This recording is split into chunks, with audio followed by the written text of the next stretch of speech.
Bosa. Akkam itti lakkoofsa irraa na fiddee dhufte san abbaan beekta? Lakkoofsi sun ka kiyaati. Kiyaari miti? Kiyaarni beekta? Kiyaara isa wal beektan? Waan keessatti wal beekna.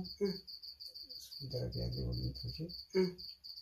Kiyaarna beeka amma gara adaamaa kana kiyaarna barbaachaan dhufee beekta. Kanaafuu ani keessumaa fi jekkatu namni ittiin na beeku sana harkaa cufameera. Baay'een dhukkuba jiras mataa kan qabachuun ni beekamni kunis dhukkuba dhahaa qaba. Baay'ee miidhamtee jirta jechuudha miilaanis. Miila dhukkuba mataaf miila akka diidaleen dhukkuba beekaati. Naani kiyaari immoo namaa miti.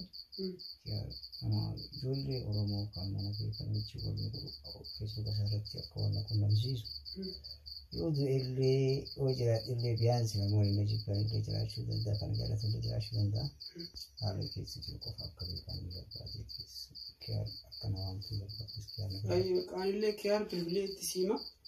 Annaa bakka kiyaarillee qabiinaa eeginaan jedhee ture beekte yeroo bilbiluufi. Annaa kiyaarillee bilbilee itti siima boru gana manaan dhufaan jedhee bakka nan jiruu fi bakka inni jiru har'aa fagoo beekte. Annillee bakka roobaa bilis qabiinaa eeginaan jedhee ture beekte. Anna itti siima waqaatii maastiin nagaama nangasuttuu an siifan jedha waan barbaadu as cinaan dhaabbadha. Anna Oromoo hundatti illee siifan uumaa rakkoon qabu. Kiyaarillee waan uummata biratti fudhatama baay'ee qabuuf itti siima balisa. Uumaa takka yaadin bakkaati. Bakka wanta keetiin illee namoonni wanta si godhuuf barbaadan illee wanta kee hin arginaaf yoonii fi kan si gargaaru jiraate jechuudha. Maqaa keetiin hundanii.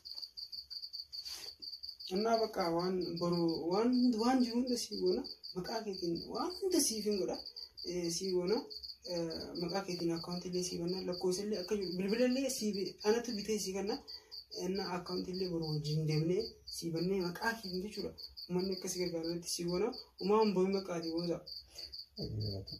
Boo'in baqqaati wanti hundi hin dabartee jechuun bakka ati har'a kana taate.